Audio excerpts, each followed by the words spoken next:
വെറും 1 സ്പൂൺ എണ്ണ കൊണ്ട് നമുക്കൊരു അടിപൊളി ബിരിയാണി ഉണ്ടാക്കിയാലോ? ഞാനിവിടെ സവാളയും തക്കാളിയും ഒന്നും വഴറ്റുകയല്ല ചെയ്യാറ്. അതിന് പകരം ഒരു കുക്കറിലേക്ക് ആവശ്യത്തിന് ഉപ്പും വെള്ളവും ചേർത്ത് കൊടുത്തിട്ട് 2 വിസിൽ വേവിച്ചെടുക്കും. എന്നിട്ട് അത് നന്നായി തണുത്ത ശേഷം ഒന്ന് അരച്ച് പേസ്റ്റാക്കി മാറ്റി വയ്ക്കും.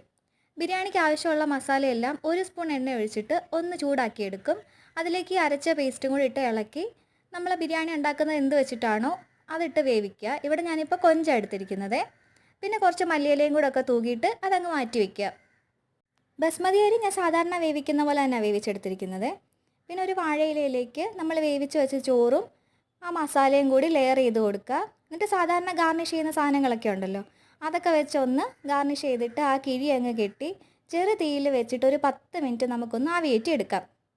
അപ്പോഴേക്കും നമ്മുടെ ടേസ്റ്റിയും ഹെൽത്തി ആയിട്ടുള്ള ബിരിയാണി റെഡി. അപ്പോൾ എങ്ങനെയാ, എല്ലാവരും ഒന്ന് ട്രൈ ചെയ്ത് നോക്കുമല്ലേ?